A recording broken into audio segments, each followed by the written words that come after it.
Dear participants of the discussion, welcome to our session, How Technological Revolution Transforms Economic Growth and Can It Reduce Inequality? Today, we have the opportunity to hear the opinion of prominent world-class experts on technology development, inequality, and economic growth. You all know the speakers of our discussion. They are Ms. Lilia Burunciuc, Regional Director for the Central Asia region and at the World Bank. You're welcome, Lilia. Mr. Werner Liepach, Director General for Central and West Asia Department at the Asian Development Bank.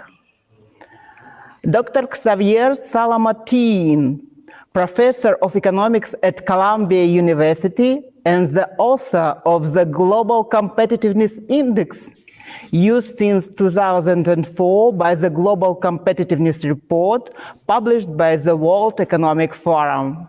You're welcome, Dr. Sala-i-Martin. We're very glad to hear from you today. Nice to be here.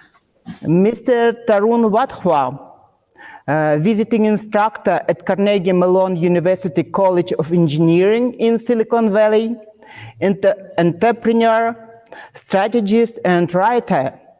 Tarun's anticipated new book identified the digital transformation of who we are, explores the global rise of digital identification systems, and show how they are changing governments, social norms, and lives of people. So it's very glad to hear from you, Mr. Tarun. And so you are welcome, dear speakers. And now let me briefly introduce the topics of the discussion. The relationship between technology and inequality is multifaceted. Technology has enhanced productivity, accelerated economic growth, enabled knowledge and information sharing, and increased access to basic services. However, it has also been the cause of inequalities. Okay, let's move. And our next topic about the impact of fourth industrial revolution on labor market. And I want to ask Mr. Wadhwa to share his thoughts on this aspect of our discussion. Thank you so much, and good afternoon. It's my pleasure to be here with you today in the company of such an amazing group of thinkers. I'd like to talk about how technology is advancing and what it means for economic growth. And I'm going to start with a discussion about jobs, but understand this is a far bigger subject than just labor. We're living in a time of exponential change where we're seeing industries overturned. Our way of life is being transformed, and new paradigms are challenging our social, legal, and ethical systems in brazen ways. Entire classes of jobs are being replaced with software.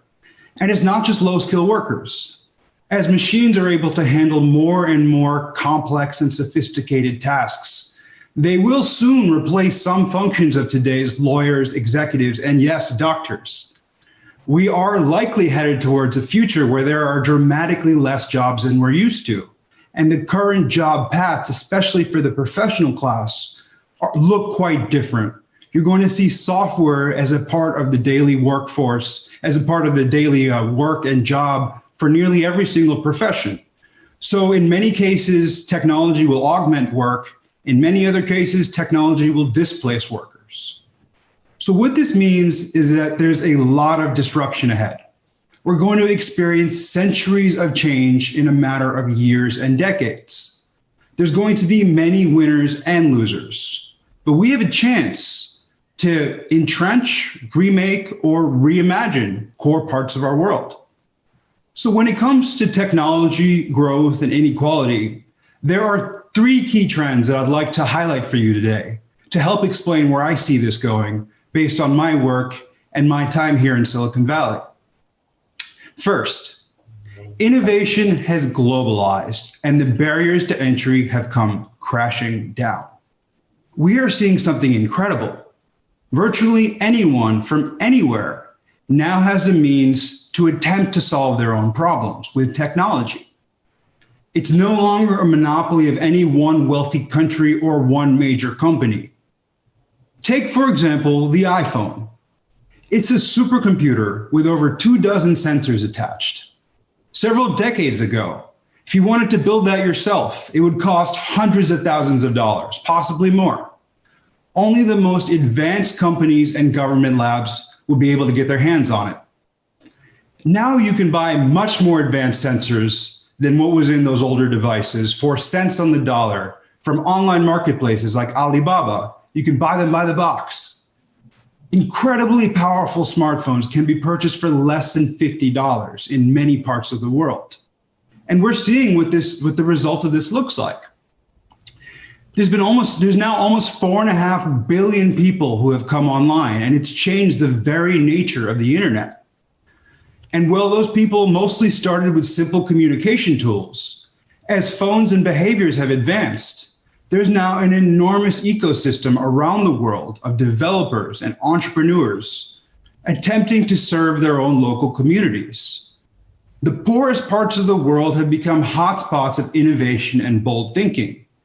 In my upcoming book, Identified, I pay close attention to two of these areas, identity and payment systems.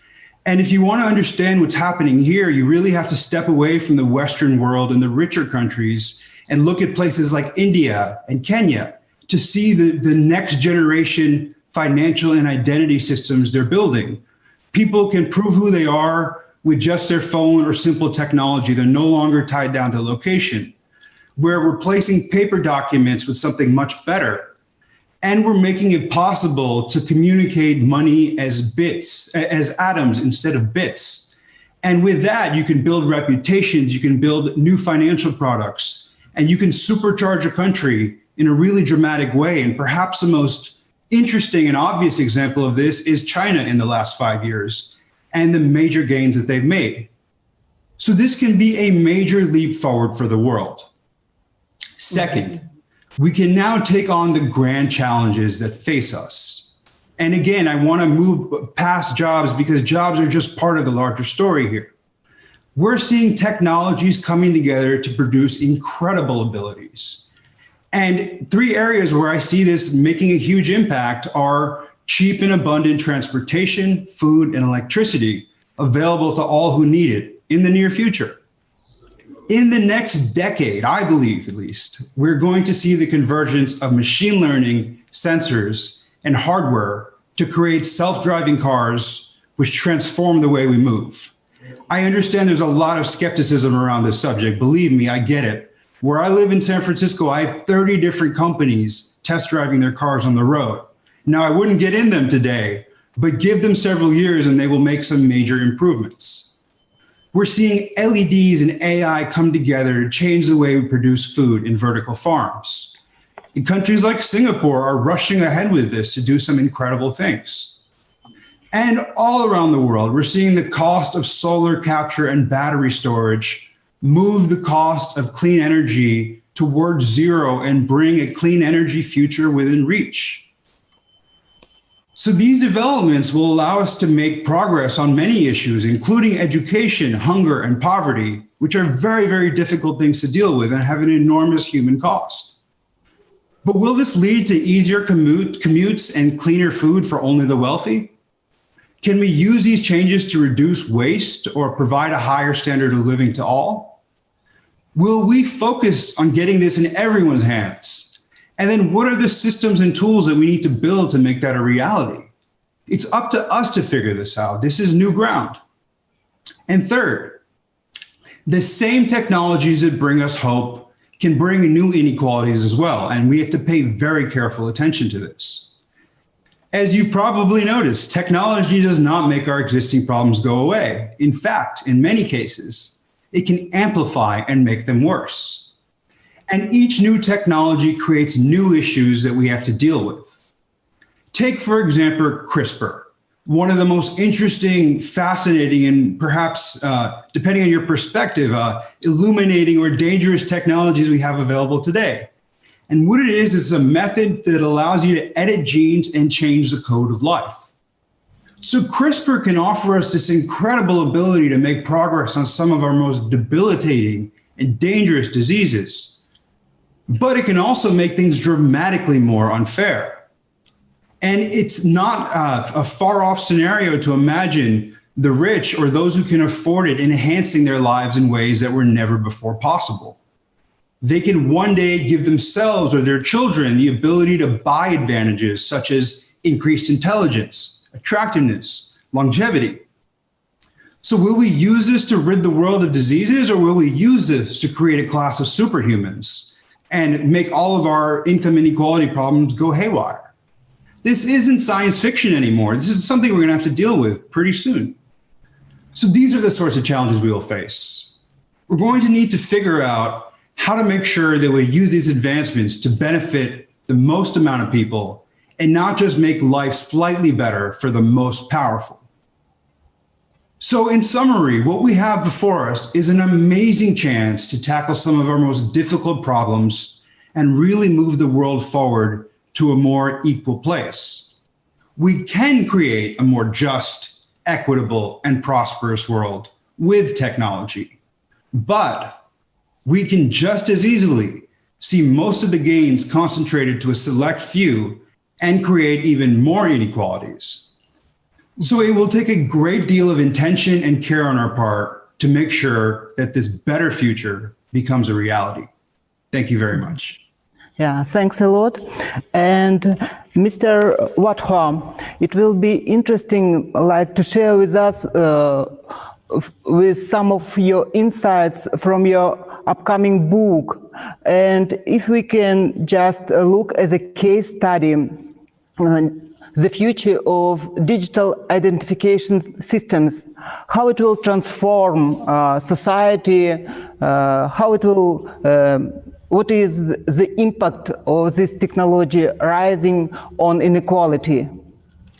Well, one of the most dangerous inequality issues that we have today is that 2.5 billion people, possibly more, can't really prove who they are in the eyes of their government or their commerce systems. So they are essentially excluded. They're excluded from their basic entitlements, their basic rights, the financial system. They can't get savings and loans. In the eyes of the state, they effectively don't exist. This is a huge human rights issue in many, many ways. So this is one area where I believe in the next decade, we can essentially make major progress and perhaps even solve this. Now, many people don't want to be recognized by their governments. There's issues there. There's issues of surveillance. There's issues of power. There's issues of control. And those will need to be dealt with as well, too. But we are on the brink of a massive technological transformation in how we see ourselves and how we identify with the machines and systems around us. Yeah. Mm-hmm. Thanks a lot.